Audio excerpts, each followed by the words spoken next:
sounded like there was like 3 or 4 freight trains just screaming towards right through the woods. It looked like a solid, angry mass. May 18, 1980. A volcanic blast of incomprehensible power rips through Mt St Helen. It's like the end of the road. I could start to feel my hands starting to burn. I could feel my head and scalp burn. I figured this is it. I knew that I was not going to survive this. I just told Sue, we're dead. We're dead. At this moment, I honest to God believe I'm dead. These are the life and death struggles of those who faced Mt St Helen's Fury. Those who stood in St. Helens blast zone 20 years ago experienced the cataclysm of the 20th century. The blast tore more than 1,000 feet off the top of the mountain and blew out the north side with the force of a nuclear explosion.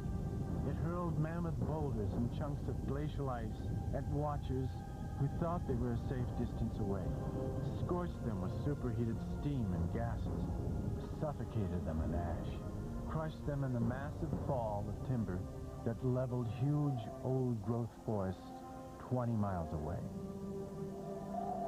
57 people perished, many of them lost without a trace. They died because the eruption was so much worse than scientists predicted, worse than officials planned, worse than the victims themselves imagined. Long before the 1980 blast, geologists knew that St. Helens was a ticking time bomb. Mt St. Helens is the most frequently active volcano in the western part of the United States, and also one of the most explosive and most dangerous volcanoes in the western part of the United States. Located between Portland and Seattle in southwestern Washington state, St. Helens is one of a chain of volcanic peaks that dot the west coast. But for more than a century, the mountain had been quiet, and it was hard to imagine danger in such a tranquil place. Pre-blast St. Helens was a glacier-crowned peak of perfect symmetry, overlooking magnificent forests and crystal lakes. The mountain dominated life in the Toutle Valley. Her timberlands provided the jobs, her forests and streams, the recreation. It could be your own private mountain at any time. But that was all about to change.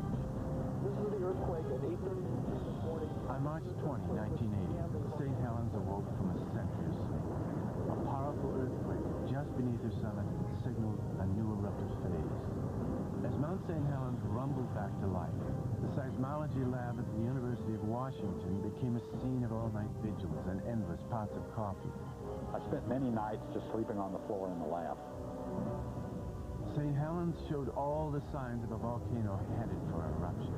Earthquakes came in swarms, and then in unbroken streams called harmonic tremors. Cracks opened up in the top of the mountain, growing into craters as the mountain cleared her throat, belching ash and steam. Dan Miller and other field workers at the U.S. Geological Survey in Vancouver, Washington, scrambled to the active volcano in their own backyard. Joining the team was David Johnston, a volcanologist who happened to be visiting from California. David Johnston was one of the most enthusiastic people I've ever met. He was definitely a volcano junkie. David's lifelong fascination led him to the most dangerous work imaginable, dashing into the mouths of active craters to study volcanic gases for changes that might signal a violent eruption. No one had been closer to that destructive power than David himself, and he was a strong and early voice of warning. His words would later seem prophetic. On the near flanks, where we are right now, would likely be covered by avalanches of very hot debris, up to 1,000 degrees centigrade. And where we're standing right now, what might be the consequence? I wouldn't want to be here to talk about it. We'd probably be killed. While geologists risked their lives to predict what St. Helens would do next, sightseers flocked to see a real volcano. Oblivious to the dangers, the volcano watchers overwhelmed Sheriff Les Nelson's small county police force. Nothing to draw on in a book that would tell you how to handle a volcano.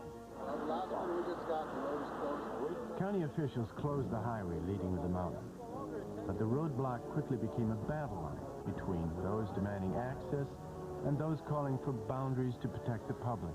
There was a lot of pressure from that. By what authority do you have to close a road like this? There's a repeater up there. They were going to sue you. They were going to do this. They were, some of them talked about that they were going to get physical. Arguments were even more heated over the evacuation of lodge and cabin owners in the red zone, an off-limits boundary drawn around the mountain itself. Harry's going to stay. It's his choice. No, I'm not going to leave. Damn right I'm not going to leave. I'm going to stay here. Harry Truman was the old man of the mountain, the proprietor of St. Helen's Lodge, a rustic resort at Spirit Lake right at the base of the mountain. It's an emblem of me. That damn sign's been there 50-some years. And I'm not going to take my name off that sign that's sandblasted. Crusty, cantankerous, cussed, those words fit Harry to a T. I'd like to see the man that's going to take that sign off that post. With a salty tongue and stubborn stand, he became nothing short of a folk hero for his refusal to leave the mountain. If I left, it'd kill me. If I left this place and lost my home, I'd die in a week. I couldn't live. I couldn't stand it. So I'm like that old captain, and by God, I'm going down the ship. Those who knew Harry best, though, knew that it was more than stubborn pride that kept Harry at the lodge. His devotion and his drive was so strong towards keeping his place going, he just couldn't leave. Back in those days, Rob Smith was the long-haired hippie who ran the lodge down the road from Harry. It was an unlikely friendship that sprung up during the long, hard winters. It was his mountain, and I was his neighbor. The seniority was important at Spirit Lake. Harry had plenty of seniority. He had been at Spirit Lake 50 years, had built up the resort with his own two hands. He would just not quit, never say die. He went through things physically, injuries and stuff that would cripple a young man today. It was a hard life, and he just went right through it like it was nothing. The lodge was more than Harry's home. It was his life, and he'd stare down a volcano to keep it. I said, if the damn thing takes this mountain, I'm going along with it. I'd rather be dead than to live without it.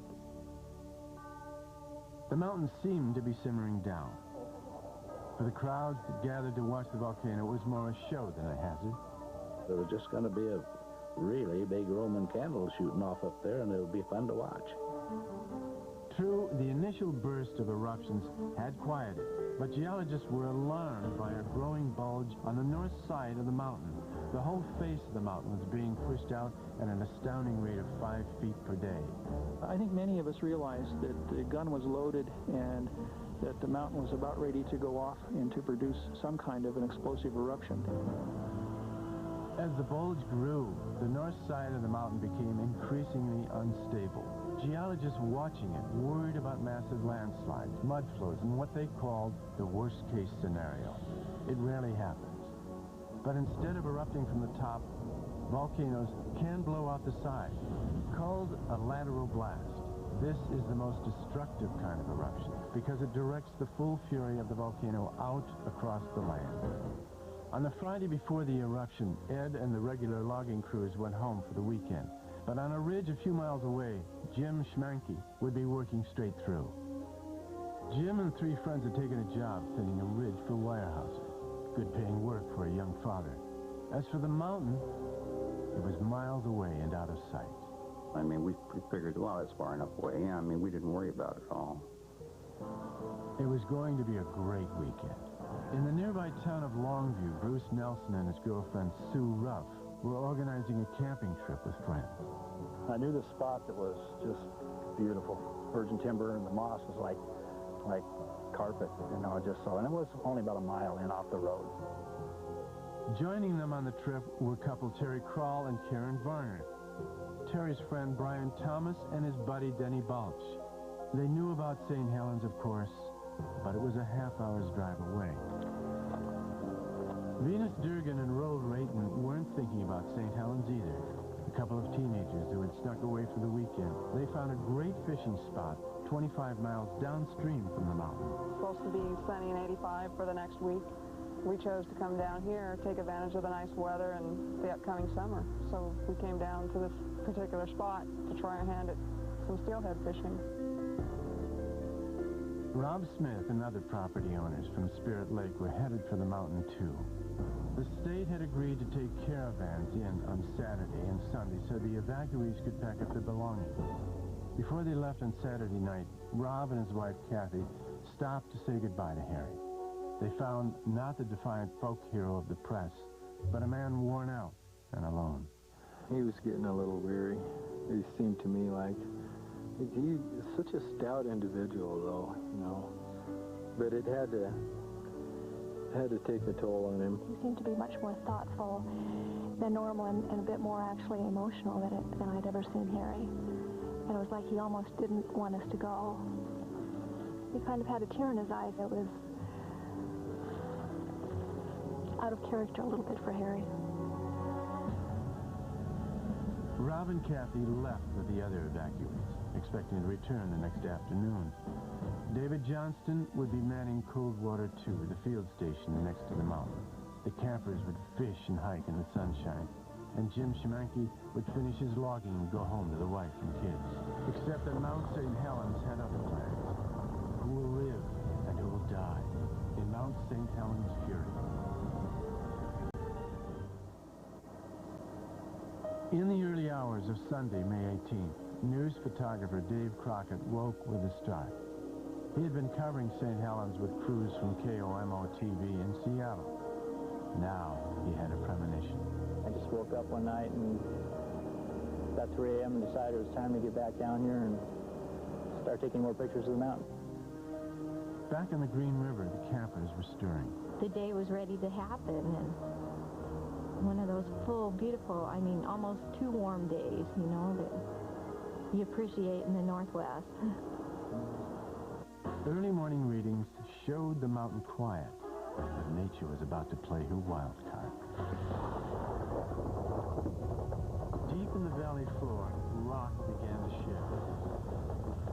An earthquake, completely unrelated to the volcanic activity, jolted the north side of the mountain at 8:32 a.m. It shook the unstable rock and earth, covering the bulge, and set off the largest landslide in recorded history. As a plume of black smoke appeared above the crater, David Johnston grabbed his radio and excitedly called the Geological Survey Office. Vancouver, Vancouver, this is it. But what David saw next was the worst-case scenario unfolding before his very eyes. When the avalanche moved out of the way, this was like pulling the cork on a bottle of champagne after you've shaken it up. And that's what happened in terms of the blast. This highly pressurized cryptodome rock just exploded violently, and it sent turbulent high-speed clouds of rock and ash and gases out in this direction at several hundred miles an hour. The lateral blast was followed almost immediately by a second eruption from the top of the mountain, spiraling a tower of ash miles into the sky. David tried to transmit again, but his words were lost in static. It was Jerry Martin, an emergency radio operator on the ridge behind David, who described the eruption to the world.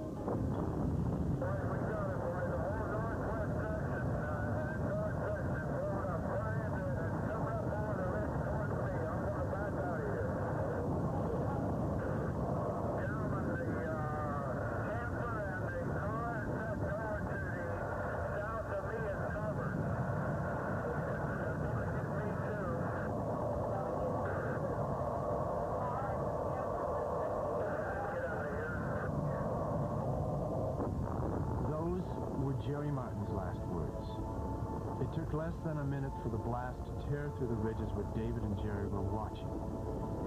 The death cloud fanned out across the valley and rolled on to the north. Out of the stillness of the morning, it hit the hillside where Jim and the logging crew were working.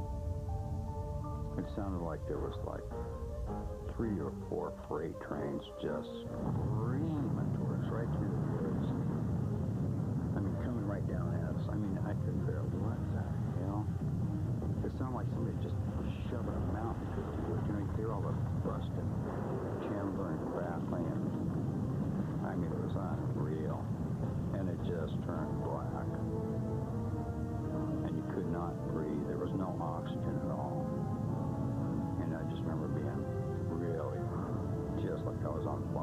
thought it was, actually, I thought I was being covered by lava. I thought about my family, right? For some reason, you know, about my wife and my kids. And then I said, how can you do this to me? I mean, I was just furious. I couldn't believe I was going out like that. At their campsite 17 miles from the mountain, Bruce, Sue, and Terry saw the cloud coming. Terry noticed this ash cloud, and he looked at me and goes, Bruce, I think there's a forest fire. Well, I looked at it, and it's moving so fast, and it's engulfing this whole canyon we're in. And I just looked at it and said, it's no forest fire. There was no time. The blast was bearing down on them at 200 to 300 miles an hour. But in those short seconds, everyone made a decision that would affect their survival. Terry dove back into his tent to protect Karen, who was still asleep. Sue hesitated between her tent and the open. And I remember going towards the fire, and the wind came actually before the blast did, and it blew the flames out 2 or 3 feet out along the ground. And I remember watching the handle on my coffee pot melt, and grabbed my cigarettes, and I ran to where Bruce was standing, and it hit. Dozing in their tent a short distance away, Danny and Brian startled awake and ran for the open. I took 2 steps out of the tent. I dove and I rolled, and I wasn't even done rolling. I mean, I just gotten underneath that little pocket, and the blast hit. I could start to feel my hands starting to burn. I could feel my head and scalp. And so I started curling up, kind of up into a ball, put my hands on top of my head to cover the hotter stuff that was now falling. Only Bruce and Sue escaped injury. We were buried underneath what later we found out was the root balls of 2 trees, and then trees had fallen on top of the root balls and kind of protected us.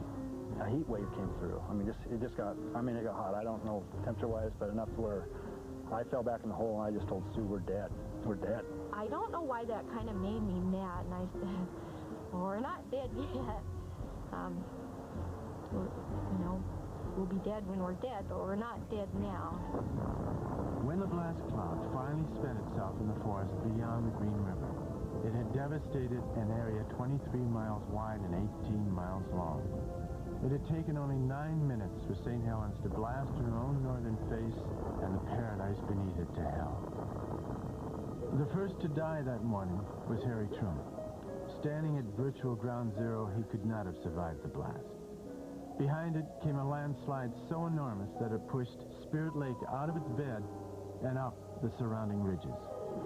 As the water rushed back down, it carried the old-growth timber that had once covered the hillsides. In minutes, the scenic lake was transformed into a boiling cauldron of mud, completely covered by logs.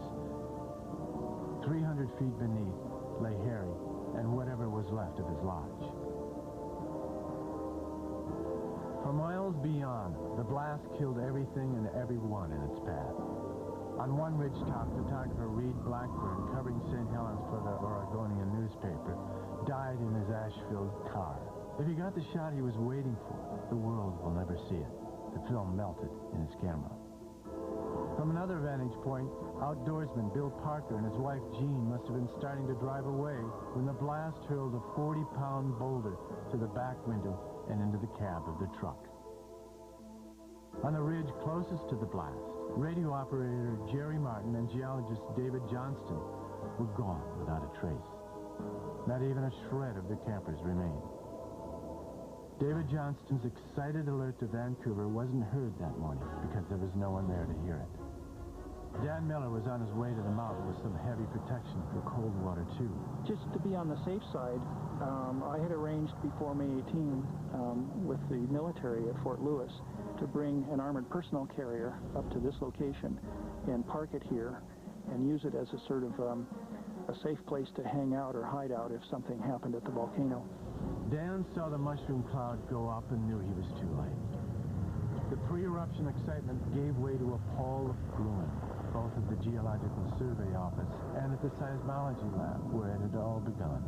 It became pretty despondent in that everything we had been working 2 months to try to do, that is to be able to anticipate something in the hours before, was for naught.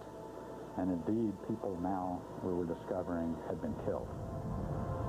St. Helen's Fury was far from over. But beneath the towering eruption, the damage had been done. For those who were still alive, the struggle to survive was just beginning. News photographer Dave Crockett's early morning premonition proved all too true. The mountain was already erupting as he drove down a logging road on St. Helen's west side and into trouble. Couldn't see the mountain anymore. It was completely covered with smoke, but I did see a wall of like 30 feet of mud, rocks, trees, everything you can think of heading down the gorge at me. The west side of the mountain was spared the blast, but not the suffocating cloud of ash that turned the sunny day black. Oh, dear God. My God, this is hell. I can hear the mountain behind me rumbling. There's an enormous mud and water slide came down and washed out the road. This is the actual film Dave shot as he struggled through the ash toward the only spot of light he could see, recording a journey he expected to end in his own death. I never really thought I'd believe this or say this, but at this moment, I honest to God believe I'm dead. For the blast survivors on the north side of the mountain, the situation was even more desperate. Jim Shemenke and his fellow loggers were alive, but in terrible agony from burns that covered their bodies. Everything was down. Huge trees turned up, uprooted, snapped, broken. I couldn't recognize anything. No landmarks, couldn't find the stream, couldn't find the road. It just looked like I was on a different planet, like somebody had just taken me off the Earth and put me on a different planet, totally. Scrabbling over the tree trunks and choking on the unbreathable air, the loggers struggled toward the main road in the valley with more desperation than hope. The pain was, was overwhelming at that point. And I didn't think anybody was going to get in there to rescue us. No way. When the ash settled on the Green River campground, Bruce and Sue could see that Terry and Karen's tent was buried under fallen timber. There was nothing they could do. We couldn't even find our camp spot. I mean, it was gone. There was no sign of life at all from them, at all. Their other companions, Danny and Brian, were badly injured. Danny, who was out in the open during the blast, had been burned. I was screaming in pain. Brian could try to calm me down a couple of times. I mean, his hip was busted. He knew it was at least his leg was broken. But I wasn't so much pain. I was screaming in pain. If I hadn't found Brian, I'm sure I would have been willing to take my own life. I hurt so bad. Brian had been protected from the heat by fallen timber, but his hip had been crushed by one of the trees, and he was in terrible pain. It was like the end of the world. And, not knowing if maybe that was going to be the end of our lives, too. Bruce and Sue were torn between staying with Brian and going for help. I remember Brian looking in my eyes and saying, "Will you please stay?" And Bruce said, "No, she's not staying." And I told Brian, I said, "I'll be back." And I'm trying to explain to him that I have to leave, to save his life. That was a really hard thing to do, and I felt guilty about that. I still do. How do you leave a friend? Bruce, Sue, and Danny set out across the jumbled timber and hot ash. Around them, a desolate landscape of death. As we hiked out, we came across, a couple times we came across herds of elk that were completely burnt. On one side, just gone, and the other side is just perfect. And it just stood there, and we could walk right up and touch it. And it just stood there, like, with his head down. And, I remember picking up a little bird out of the ground and trying to wash it off.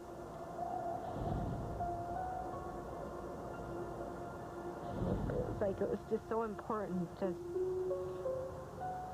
try to save one thing.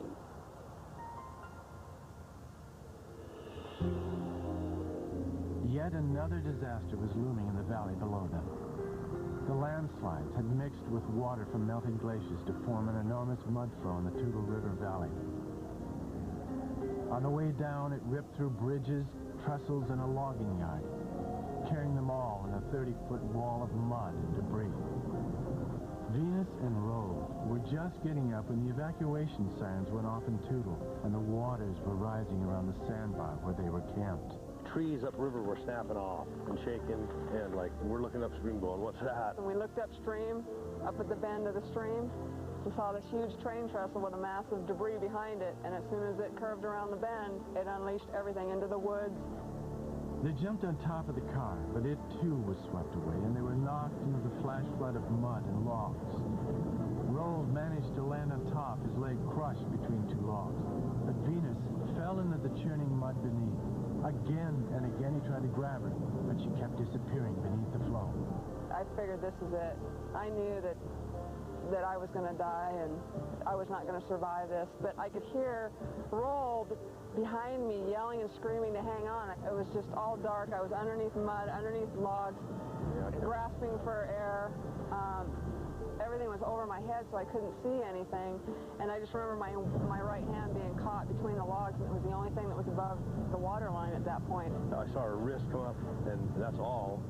It was in between the two logs, and that, and I grabbed and pulled on her wrist, and I didn't know, but it had already been fractured by the logs. Yeah, but it was the only thing that was above water at that point. It was the only thing he had to grasp onto, and he just, with one yank, pulled me right up out of the mud and right on top of the logs.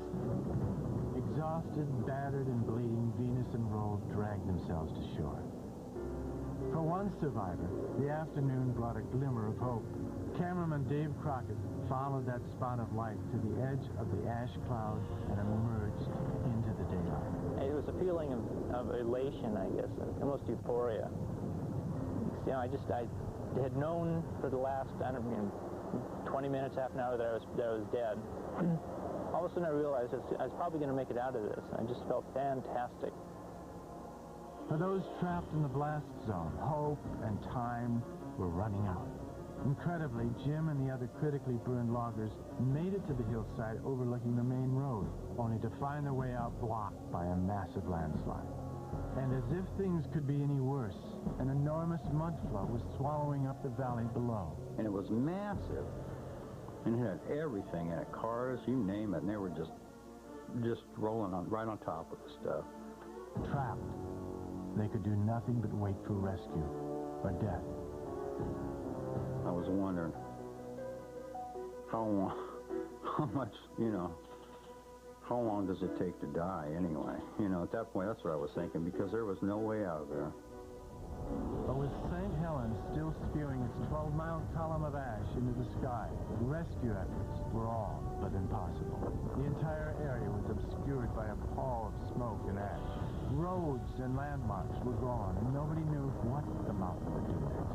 When we come back, stories of bravery against all odds to save the survivors of Mt St Helen Fury. As morning turned to afternoon, St. Helens' enormous ash cloud rumbled on, turning a bright sunny day as dark as midnight in Yakima and other eastern Washington cities.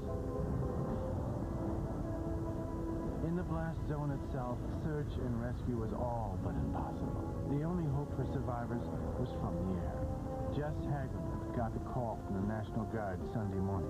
When we first approached the mountain, of course, you know, from the west side there, you could see the mountain and the plume going up like 10,000 feet, and it was just billowing, and the power that you felt in that whole thing was absolutely incredible. Ray Pleasant was called out too. Weyerhaeuser wanted him to survey the damage.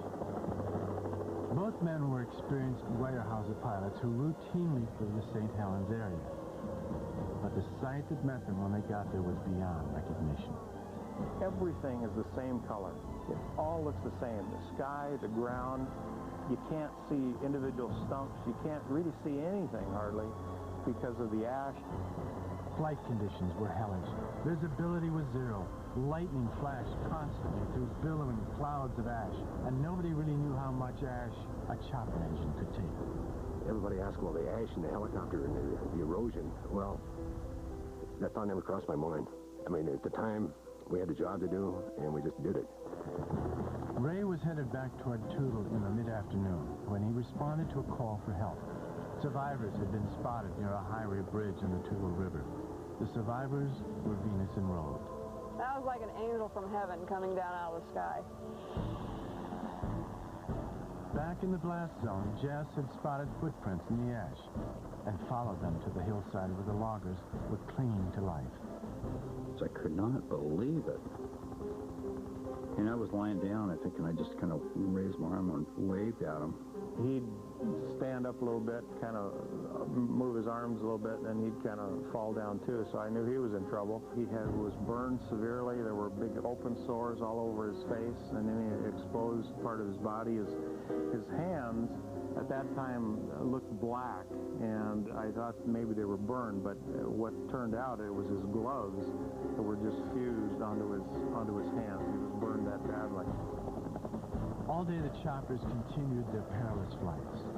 We had a lot of information about people, family, friends, and they knew that they had people up in areas, and they told us the location where they thought they were. So that was our urgency, to get up as fast as we could to those spots and try to find out, what had happened. By nightfall, helicopter crews had rescued or evacuated 130 survivors. Among them, Bruce and Sue, who wouldn't leave the blast area until they had led Jess to Brian. I remember the pilot of the helicopter turning around, telling me, they've got him, and he's okay. And then I felt like, okay, I can go home now. Danny had been rescued earlier in the day. Both he and Brian would face long recoveries. But it would be an agonizing 6 days before Bruce would be allowed to go back with Jess to find Terry and Karen. We went on up there and located the campsite. We found the tent, and we in fact found the two bodies under the logs and debris, and they in fact had been crushed. And his arm was around her. Pretty neat. Among the most critically injured of the survivors was logger Jim Shemenke. His wife Helen still remembers her first sight of him at the burn center in Portland. The first thing I said was, "Oh my God." And the nurse heard me out there, and I just started, I tried not to cry really hard. Tears were streaming down my face. And she told me, she says, "Helen," she says, "if you can't keep it together, you're going to have to leave the room." And she said, "Are you going to be all right?" And I said, "Yes, I'll be all right." Helen sent the children to stay with relatives. Her full-time job for months to come would be keeping Jim alive as first one and then the other of his friends died. That is the greatest pain. Yeah, losing all three of them. Jim never regained the physical strength to go back to logging, and for years he avoided going back to the mountain. But when he did, he and Helen made an amazing discovery. Oh, God, look at your boots. Okay. In a little local museum, he found his boots. Oh, That's one of the boots. I had two of them up there like that. Oh, is this the one? His cooler, his cooking pans.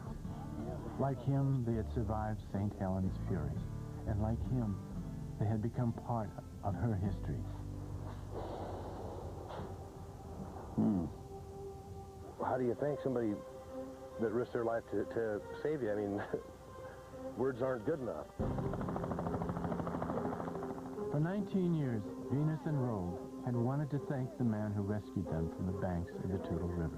I'm sure I thank you that day, but, I've never seen you since then. That day, man, it was incredible. It was incredible flying that day, I know that. For old time's sake, Ray took them up in the helicopter for a look at the mountain that nearly killed them.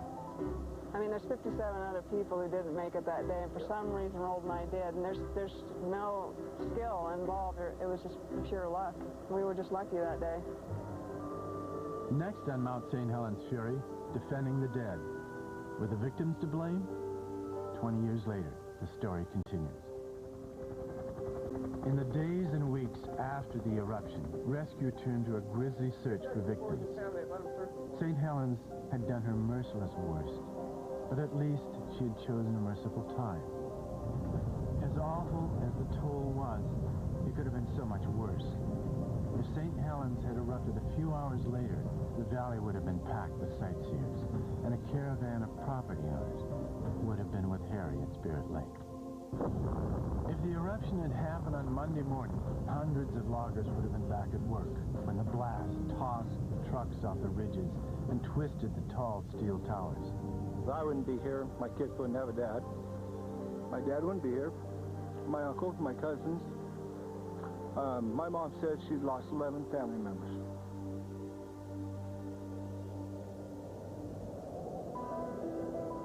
As the ash settled on the devastated slopes, another cloud gathered over the heads of St. Helens survivors and victims, a cloud of blame. One of the reasons for the loss of life that has occurred is that curious people refused to comply with the directives issued by the governor and slipped around highway barricades and entered the dangerous area when it was well known to be very dangerous. The president said it. Most people believed it. But the words rankled survivors like Sue. No, we didn't go around any roadblocks. We didn't sneak into anywhere. You know, it was wide open. And where we were, you couldn't even see the mountain. In fact, only 3 of St. Helens' 57 victims were in areas officially closed to the public. The rest were outside the red zone and at least 5 to 10 miles from the mountain itself. Outdoorsman Bill Parker was well outside the red zone when a 40-pound boulder blasted through his truck and killed him. But like most of the grieving families, Bill's sister Donna didn't know that. The news media started really dumping on the people that died up there, and my mother would have friends come up to her in town, and they'd say, well, we're sure sorry to hear about your son, you know, and she'd thank him, and they'd say, well, you should have known better. Everybody knew that thing was going to blow. Anybody with any brains would know that thing is going to blow. Donna was shocked when she discovered where the red zone was and that Bill wasn't in it.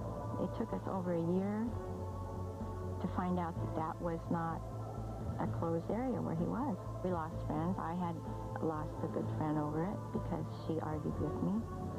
You don't know that, Donna. I said, yes, I do know that. I know that now. The red zone was actually much smaller than most people realize. At its critical northwest corner, it reached only 3 miles from the crater. Geologists recommended a 10-mile closure, but the red zone had not been extended to include the areas being logged. I personally did not feel that the hazard zones were adequate. It's a clear situation that the scientists felt like the hazard zones were larger than the public officials acknowledged in terms of hazard zonation. Over the years, Donna has become the defender of St. Helens dead. She arranged for the plaque honoring them at the first of St. Helens visitor centers. And now, she'd like the blot removed from their names. They did nothing wrong. They did nothing wrong. 20 years after her eruption, Mt St. Helens is a monument to the resilience of life. On the blasted slopes, vegetation is blooming, and new forests are taking root. Over time, the spaces in between will be filled in, and probably within the next 100 years, there will be what people would look at and say is a forest again. Herds of Roosevelt elk roam the valleys, and fish have returned to the lakes and streams. The heart of St. Helens blast zone is today a national monument, preserved as closely as possible in its natural state. The old place, maybe underneath those mounds. But for those who knew and loved this area best, the scars are ugly to see. Rob Smith hadn't been back to Spirit Lake since he locked up his lodge and said goodbye to Harry Truman, expecting to see them both the next day. It's kind of scary even coming back here. I've had feelings, kind of a little apprehension just walking up here. Because at any moment, who knows what could happen with that mountain. Coming back with his brother Mark 20 years later, he can't find a trace of the life they left behind. I think I was in a state of shock for about a year, and really knew it was gone, seen it, knew everything was gone, but still didn't it took a long time to sink in. For those who lived, there are scars and healing, even after 20 years. You know, I can still visualize it, you know, everything up there, just like it happened. You know, like I can stand back and look at it, and I can still see us up there. And the things we did, you know, seemed like only yesterday. Some shoulder the unanswerable questions of why they lived when others died. It took me probably several years just to acknowledge, you know, that my friends had died, you know, and having nightmares for years and years and years, and the way I dealt with it was not to deal with it, you know, and I turned to drugs and alcohol and immersed myself in the art of not dealing with it. Life in the valley will never be the same. The blasted timberlands have been replanted, but another generation will harvest the young trees. For now, tourism has replaced logging. Spirit Lake is slowly coming back as the mud and logs that covered it sink to the bottom year by year. But I don't really care for it. I would have suited me just fine if it just would have let off a little steam and stayed just like it was. For Rob, it was simply time to move on. But his brother Mark came back. Today, he shares a different St. Helens with visitors. A place of mud flows and ghost forests. A place strangely beautiful and forever changed. We think that we're so strong and we can move mountains, and it's kind of neat to come see how, you know, nature has moved a mountain. And then when they leave, there's one word that they all say. It's just awesome. The site of Coldwater, too, where David Johnston died, is now called Johnston Ridge. On a little hill above the Visitors Center, 57 names are engraved in marble. Among them, David Johnston, Jerry Martin, Terry Krall, Karen Varner, Bill Parker, and Harry Truman, entombed forever at Spirit Lake. You know, I really do think that Truman probably went the way he wanted to. I think he, today, would have done exactly the same thing, even knowing that he was going to be killed. Above it all, yawns the crater. In time, St. Helens will repair her shattered face. The rocks clattering down the sides will fill the crater, and the lava dome will become a new summit. Already the dome rises more than 1,000 feet. For now, St. Helens is sleeping and healing. But someday her fury will rise again.